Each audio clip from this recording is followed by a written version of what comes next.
Hey guys and gals, it's Ricardo with Gathering Magic, here to talk to you about Magic 2015 and all of its glory.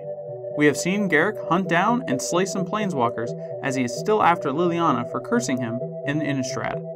I am here with Marshall Sutcliffe of Limited Resources, the Rogue Deck Builder Kevin, CMDR Decks originator Uriah Oxford, and Level 2 Judge David Green, who are going to show you their favorite cards from Magic 2015. So let's get on with the show.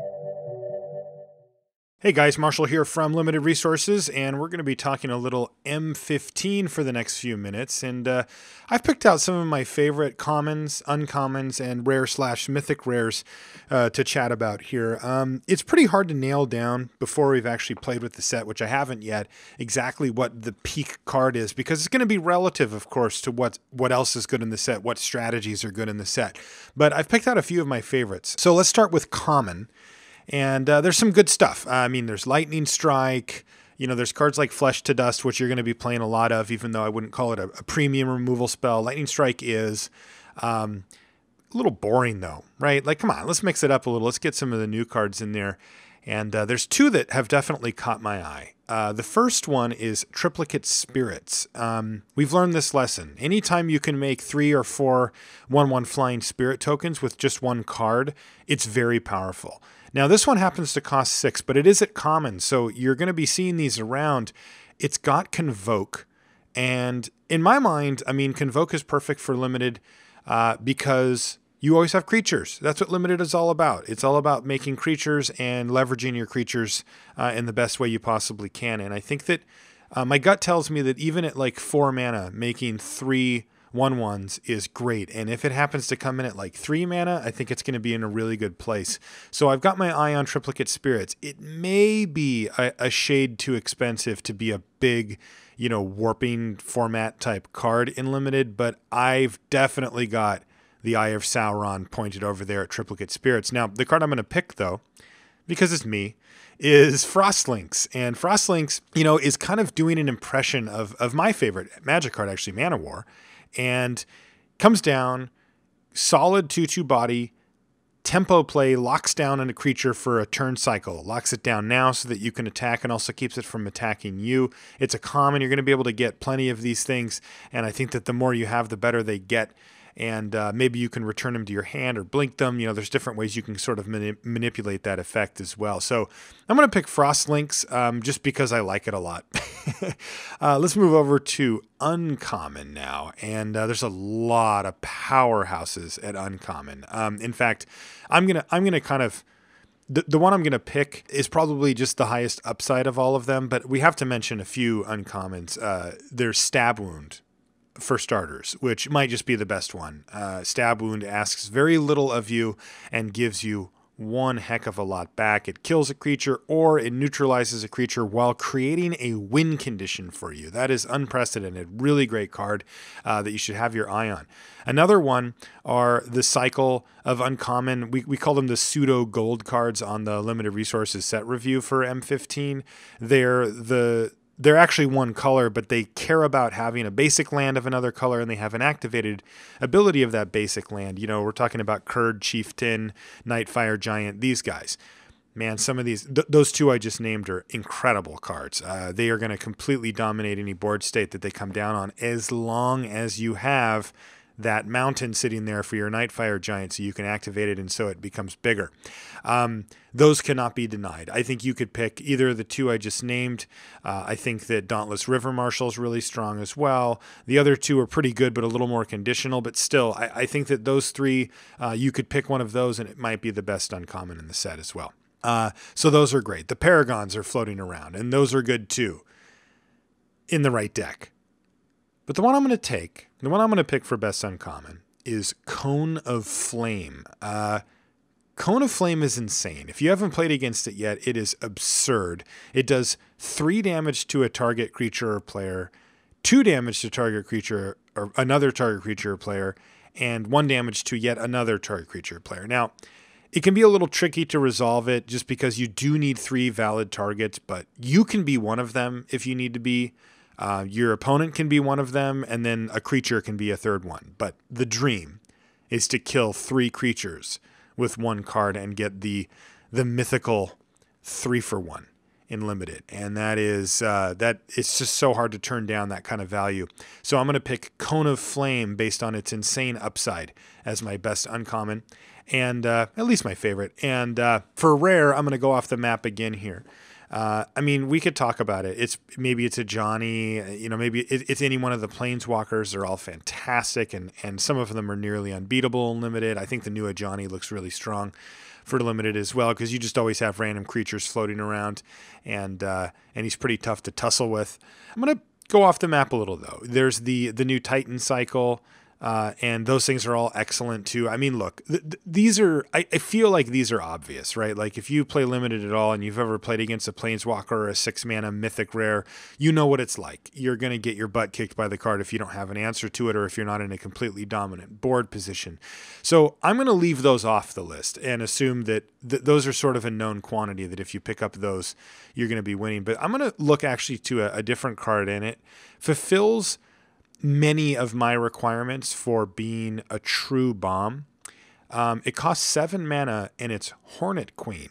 Now, Hornet Queen is absolutely incredible. And the main reason for this is because it rewards you for getting to 7 mana. Now, one of the things that you'll see with a lot of huge, splashy, 7 mana bombs is that when you finally put all the resources you need to get to that 7 mana, sometimes you still just die. Like, a lot of them are huge, it's a 7/7 flyer with some activated ability or whatever. And like, that's fine. The problem is if your opponent has a whole bunch of creatures, they just attack with all of them and kill you. And your dumb big flyer didn't really get you out of from being behind. Now, the theory goes like this. If you cast a bomb and you're ahead, you're going to win. If you're at parity, the bomb should get you ahead and put you in a position to win. This is the key, though. If you cast a bomb and you're behind, it should get you back to parity or maybe even to ahead. Now, this is where that A+ true bomb status doesn't come up that often.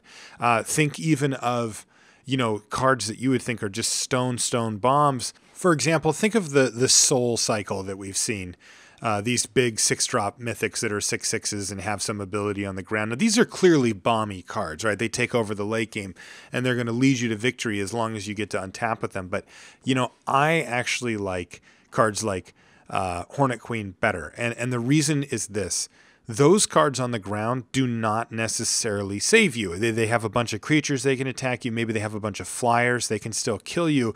To get to that really top tier, it takes a card like Hornet Queen, which puts out 4 1/1 green insect creatures with flying, and it's a 2/2 flying death touch itself, and the insects have death touch. So you end up getting 6 power and 6 toughness of flying death touch. It is almost impossible to lose after resolving a Hornet Queen. Now, you might not win, right? It's not guaranteed that you're going to win, but usually in most games where you put 6 power of flying onto the field and it can't be killed with just like one removal spell, you're going to find a way to finish off that game. So I'm going to pick Hornet Queen as my favorite rare win condition for M15. So hopefully you guys have fun playing M15, and we'll all pay attention as we move forward into this brave new format to see what really are the best of the best. Thanks, guys. We'll see ya. Excellent picks, Marshall. I am sure all 3 of those cards will perform well in your future draft videos. Now it's time to see what Kevin has up his sleeve. Hi there, it's Kevin with GatheringMagic.com from the Playing on a Budget and Rogue Deck Builder series. Gathering Magic has asked me to give my favorite card from M15 now that M15 will be out. So this by far is the card that caught my eye the most. It is Return to the Ranks. If you are familiar with my channel, you probably already know my love for Immortal Servitude, and it's definitely going to be one of the cards I will miss come rotation, as I have done some very degenerate things with Immortal Servitude in the past. Some of you might be familiar with my Bug Immortal Servitude, which really got my YouTube channel a lot of attention when I built that deck. And I've done some, currently I do an Immortal Servitude with Purphoros in Standard, and I haven't played it in quite a while. It's with Satyr Wayfinder, and you just get a bunch of 2-drops in the bin, and then you can reanimate a bunch of 2-drops. Now, Return to the Ranks, of course, is very similar to Immortal Servitude. You're going to be trying to get a bunch of creatures back from the graveyard, but I've kind of mixed feelings about Return to the Ranks. I don't know which one is more powerful. I'm liking the different angle that Return to the Ranks takes us, because you can actually get back both 1 and 2. 2 tends to be the converted mana cost of 2 tends to be the sweet spot that I've had with Immortal Servitude. But then again, on aggressive decks, especially a deck that I had called Immortal Servitude Haste, that I tried in the past, I wanted both 1 and 2 drops, and it really screws up the ability for Immortal Servitude to have the most potential value as possible if you have to either name 1 or 2, because you could have both 1 and 2s in the graveyard. Now, Return to the Ranks can get 2 or less, so that isn't a problem. But the one advantage to Immortal Servitude that I do see that over Return to the Ranks is you only have to pay the X for the converted mana cost, and it sends back all of the creatures with converted mana cost. So if you had 10 creatures in the graveyard with converted mana cost of 2, it would only cost 5 for Immortal Servitude to bring all 10 of them back, whereas Return to the Ranks, it would be 10. It'd cost a total of 12.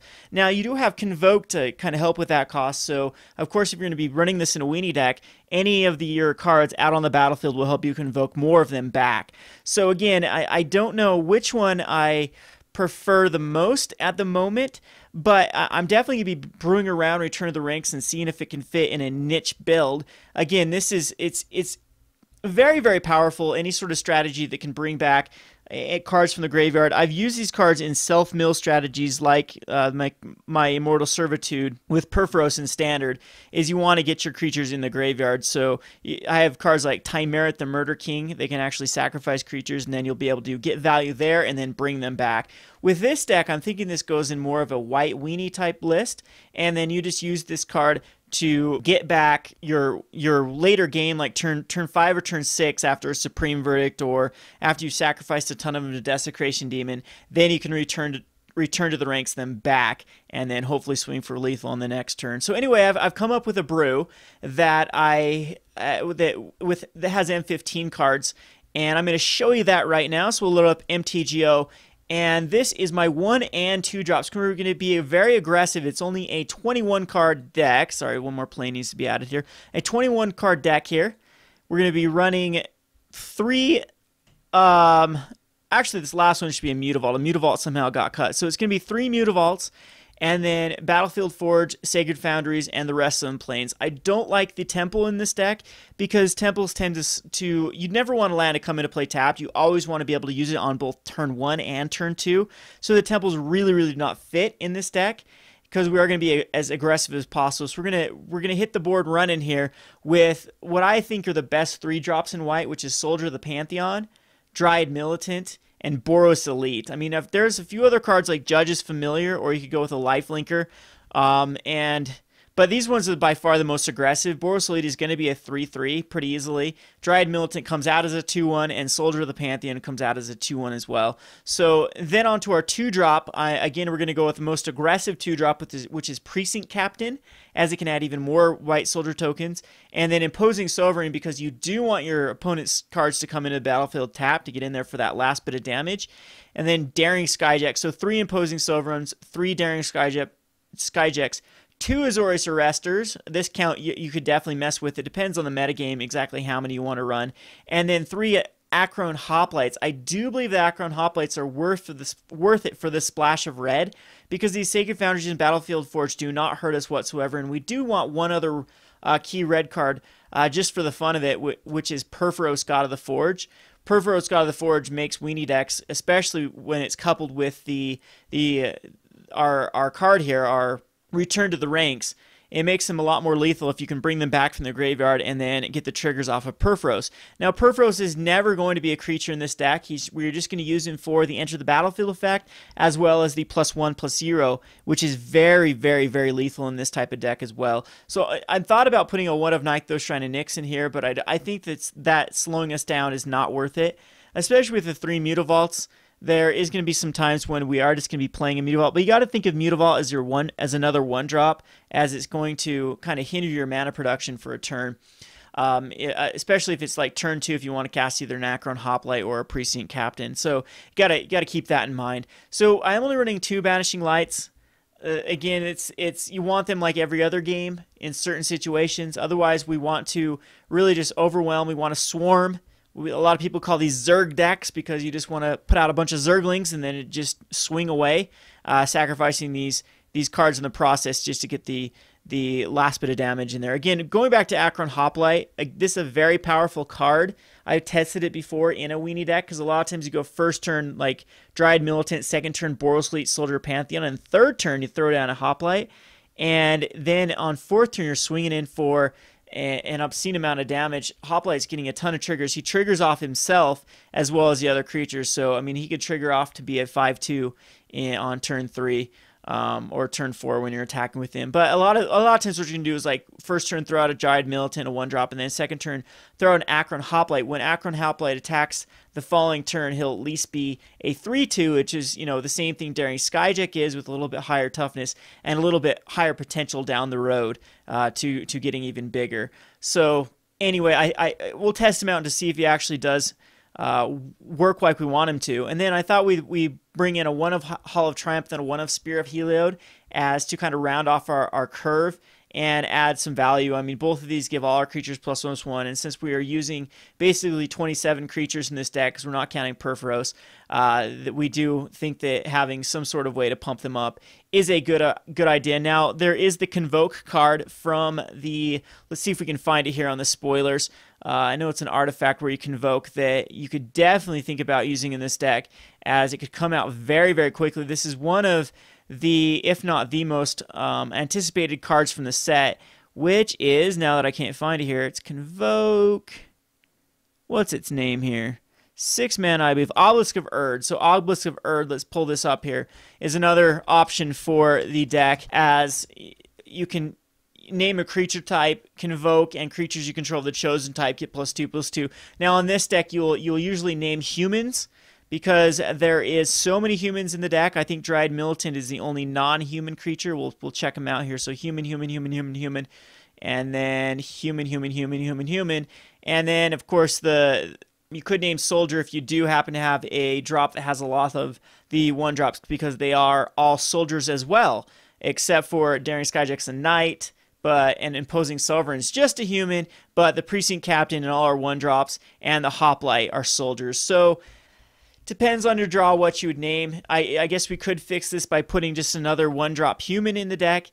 I think there is definitely some decent 1-drop humans. We'll have to look at that to see if it's, again, worth putting in here or not. And Obelisk could definitely take the place of either Hall of Triumph or Spear of Heliod, or you could just throw another one in replace of a Banishing Light or whatnot. Now, I think 3 is the right number, and again, these might be more of a sideboard choice, but, you know, since it is my favorite card, since it is the card that I am choosing to build around in the M15, I thought for sure that I better include at least 3 copies in the main deck. Again, this is a very powerful card in the format if you're going to be playing against decks like Burn that take out your early. Burn has to play reactive when you're playing Weenie, so they're going to have to use their Searing Bloods and Lightning Strikes and whatnot, and then try to kill you off Boros Charms and Warlord's Helix later on. So again, they're going to have to use that early shocks, not towards the player, but on the creature, and Return to the Ranks will punish them for that, because they'll be using a lot of cards that you're going to get back. And against mono black, it's going to give you more food to throw to Desecration Demon, and just more ways to overwhelm them when they've, you know, first turn Thoughtseize got rid of a creature out of your hand, second turn they Doomblade one of your creatures, third turn they do something else, and the fourth turn they pop a Desecration Demon, and they're sacking creatures to pop down Desecration Demon. Return to the Ranks is able to punish them for that. So in the metagame right now, I do believe that Return to the Ranks is worth mainboarding. Again, those 3 decks are very, very, very played. It's even better against the Abrupt Decay version of the mono black, where they splash the green. And I don't see the metagame getting switched up very much. I think M15 is a very powerful set, but we need to see a bunch of the powerful cards from the Return to Ravnica block rotate before we get to see a lot of these M15 cards shine. But M15 so far is a very, very amazing set in my opinion. One of the best core sets, if not the best core set ever. as I am highly, highly, highly excited to brew around a ton of cards. And this is just the tip of the iceberg with the Return of the Ranks. Another card that I thought of putting in here is Spirit Bonds. I love this card, again, especially in a weenie deck. Whenever a non-token creature enters the battlefield under your control, you may pay 1. If you do, 1 white, put a 1/1 white spirit creature token with flying on the battlefield. Again, this can definitely go in a weenie deck, as this feels a lot like the mechanic from Gatecrash, the Extort mechanic, but instead of 1 damage and 1 life, you're getting a 1/1 white spirit creature token. And I think in a weenie deck that's a lot more powerful than 1 life, and Spirit Bonds definitely will find a home eventually. So again, this could definitely be a sideboard card. It could be the replacement for Purphoros. I do like Purphoros a little bit better as either a one of or even more than of a one of. As with Return to the Ranks plus with Purphoros, you can definitely establish a very lethal combo with having a lot of creatures in your graveyard. Now, most Purphoros Immortal Servitude decks that I dupe one, I want some sort of self-mill, and that's why I just decided the one of copy of Purphoros, as if we have it, it's nice. We don't want to get flooded with too many of them in our hand. Now, onto the sideboard, I did think we do need some control, so we have Banisher Priest. If we're going against like mono blue, we definitely want Banisher Priest and Banishing Lights as ways to handle the Thassa and the Master of Waves. Keening Apparition is so good in the format right now with Courser of Kruphix, with the Tension Spheres, with Underworld Connections. You can make the argument that this should be mainboarded. And then I thought of just using some Celestial Flares. Very powerful card. Instant speed, destroy attacking or blocking creature. Helps you get through that last bit of damage, or protects you against like hexproof decks when they swing in with a guy that is completely loaded up with auras. And speaking of which, the wear and tear goes perfectly into these colors. I think that artifacts are going to be a bigger thing now with M15 out, so wear and tear becomes incredibly lethal, as you can destroy both an artifact and an enchantment. So with all the juicy artifacts out, and all of them, with M15, and with all of the plethora of enchantments from an enchantment heavy block, I think that wear and tear could go up to even more of, but I mean, we're using higher on the Keening Apparition, but you could definitely cut more Celestial Flares, and that justifies even more running the red in this deck. So again, that's my favorite card spoiled out of M15, but one of the things that I'm most excited about in M15 being spoiled is one of my favorite cards ever printed. And again, if you are a fan of my channel, you know my love for the Soul Sisters deck. Ajani's Pridemate is going to be printed in M15. So it is probably the most powerful card out of Soul Sisters, as it feels like the white Tarmogoyf, and so I thought I'd hurry and brew around that. So I'm going to load up a deck here, which is going to utilize Mr. Pridemate. So this here is my version of Ajani's Pridemate after M15 is spoiled. What we're doing with the land base is we are going to be running Temple of Plenties in here, but I'm thinking about cutting them because we do not have access to, they're only printing enemy colors in M15, so there is no land that produces green and white and deals the damage. And Temple of Plenty in this isn't as bad because we're not going to be trying to go as aggressive as the deck beforehand. And Mana Confluence is very good in this deck because you're going to be gaining a ton of life. And I decided to I like the 3 of Mutavault. Some decks like 4 of. I think 3 is the perfect spot for a deck. This deck, of course, utilizes Mutavault a lot better than the last one because nothing is double, and everything has a colorless mana, so you can't waste a Mutavault. I mean, first or second or third turn, it's going to have value being placed as a land. So I did think about using the Return of the Ranks in this deck as well, because we do have a ton of 1s and 2 drops that we can get value out of. So anyway, but this one's going to center around Ajani's Pridemate. Ajani's Pridemate with all of the life linkers. So we have Train Caracal, we have the Hopeful Eidolon, and we have the Soldier Pantheon. All these can trigger off the Ajani's Pridemate. And then also the 2-drop, we have Scavenging Ooze, which can easily trigger off the Ajani's Pridemate. Then at our 3-drop, we have the Path to Braveries, as they're going to be gaining life.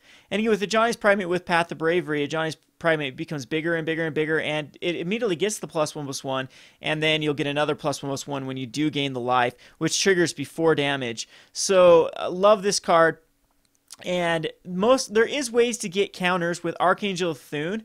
putting counters on stuff as well. This is what we're going to be curving out. That's why we're running 24 lands, because we do want to hit this Archangel of Thune. So I thought that I would put in Chronicle of Heroes, because even late game this card does seem very good if you just have a counter on anything.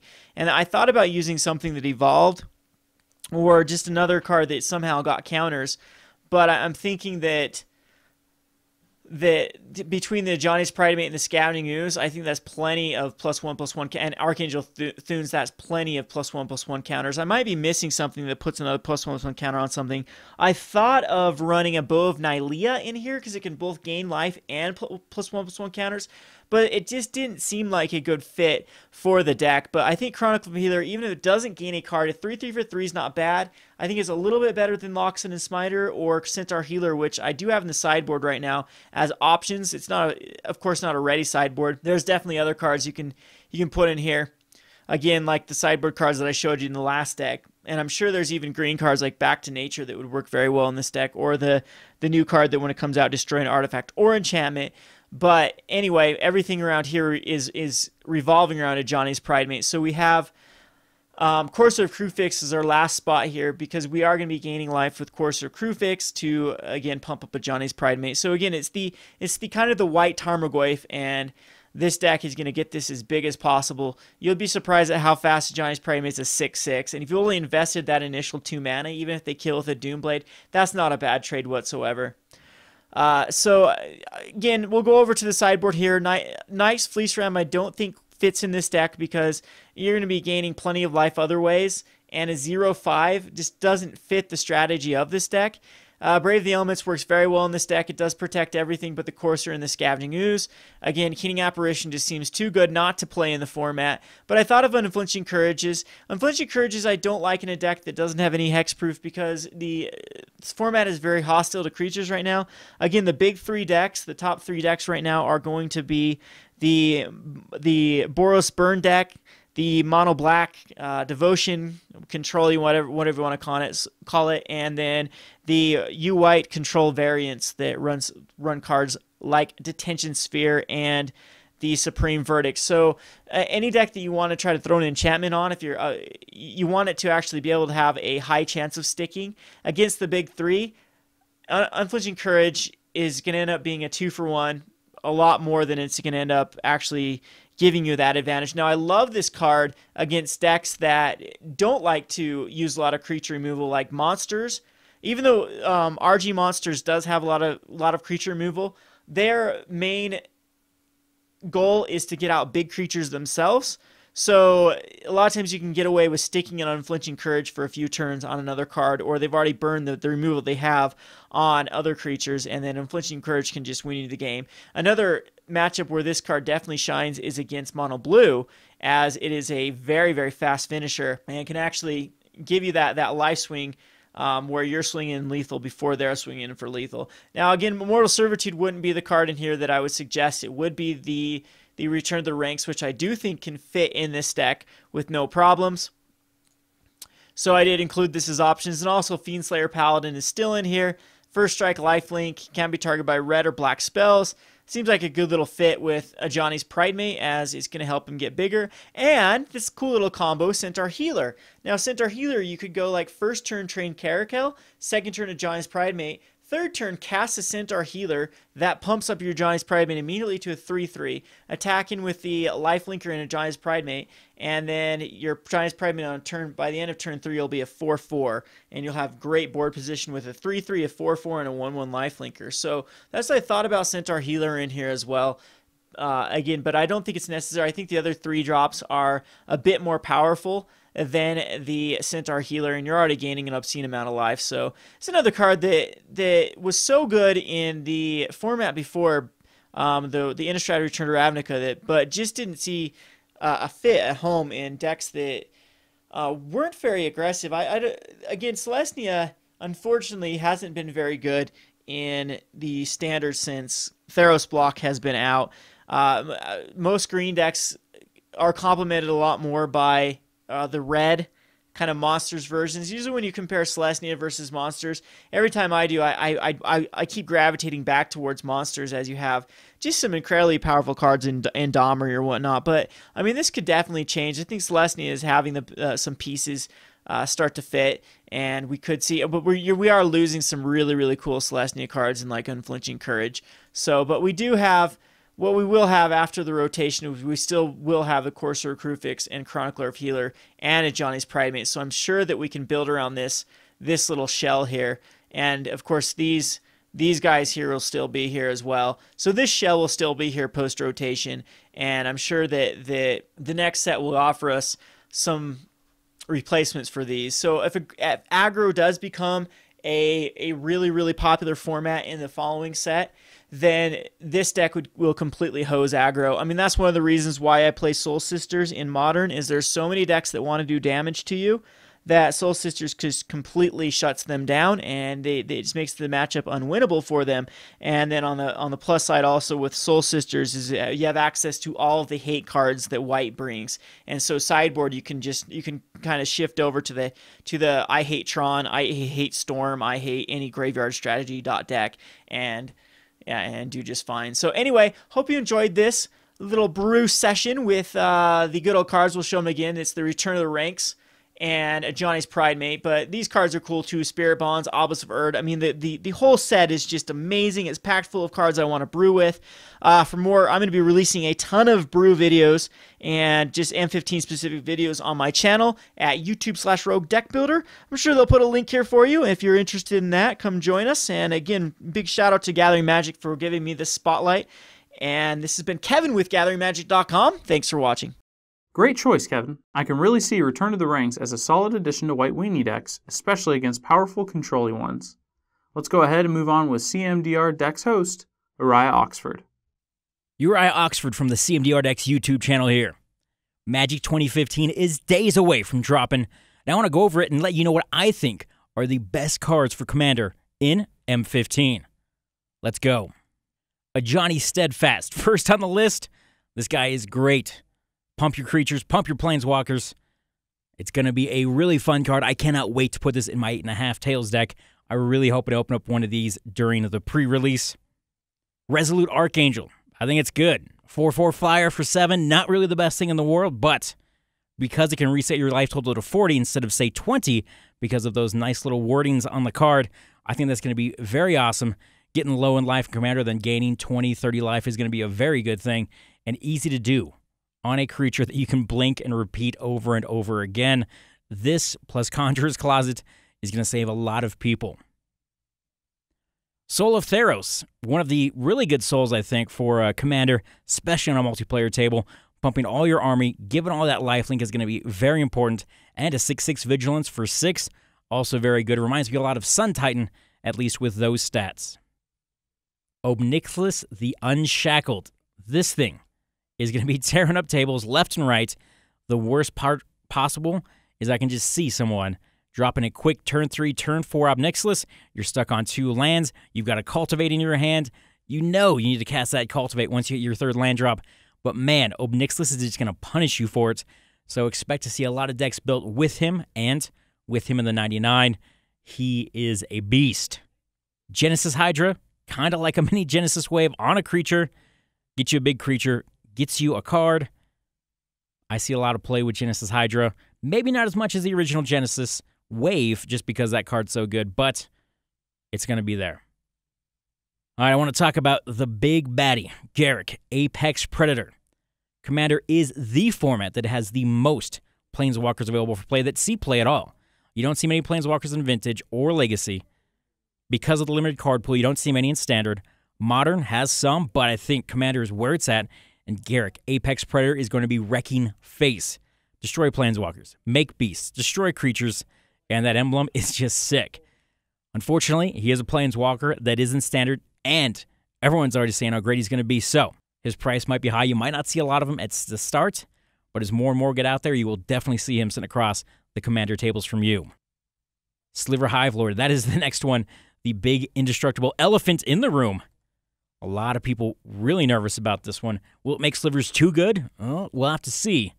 In addition to the Sliver Hivelord, we have Sliver Hive. that is going to be an auto include in any sliver deck. 5-color sliver decks are going to love that land. Even better than Oblivion Stone or Nevinyrral's Disc, I don't know if I could say it, but it's true. Perilous Vault. Exile all non-land permanents. Exile. Exiling is very good, especially in Commander. We have Persist, we have Undying. There's lots of different tricks that you have. Exiling gets rid of most of them. Watch out for that card. It is a mythic, but it's going to be Wreck and Face. Those were all great choices by our Commander aficionado. Our last guest is David Green of Judge's Corner. Hey everyone, I'm David Green, Level 2 Judge from Orlando, Florida, and host of Judge's Corner on Gathering Magic. And today I wanted to talk to you about what I think is the most rules-quirky card in Magic 2015, the Chain Veil. The Chain Veil is a legendary artifact for 4 colorless mana. It has a triggered ability that says, at the beginning of your end step, if you didn't activate a loyalty ability of a Planeswalker this turn, you lose 2 life, and an activated ability that has the cost of 4 colorless mana and tapping it, which says, for each Planeswalker you control, you may activate one of its loyalty abilities once this turn, as though none of its loyalty abilities have been activated this turn. The first thing we notice about this card is its trigger, which contains an intervening if clause. I find that interesting because typically triggers with this clause won't trigger at all if the condition to the trigger hasn't been met, and then we'll check again on resolution, seeing if the condition is still true, and only resolving if it is. This is neat because not a lot of new players know exactly what an intervening if clause on a trigger is, and funny because there's no way for the if condition to fail the resolution check for this particular card. Second, we see a powerful ability that makes it all too clear why Liliana was after this bad boy. When you activate it, all of your Planeswalkers get to use their loyalty abilities one more time. This modifies the rules of the game, giving you an extra activation of all of your loyalty abilities. Like Planeswalkers weren't broken enough. But Liliana had her sights set much higher than just one additional ability for her and her friends. With the aid of other cards, you can infinitely generate countless extra loyalty uses off of the artifact by untapping it. Heck, Rael's Arc and the new Nissa make a perfect duo, untapping 4 lands and the Veil to use it again and again, generating loyalty counters ad nauseum. Toss another Planeswalker into the mix, and suddenly things become very dangerous for foes of the Veil. That's all we got for this set. I hope you enjoy the summer, and I'll see you for Khans of Tarkir.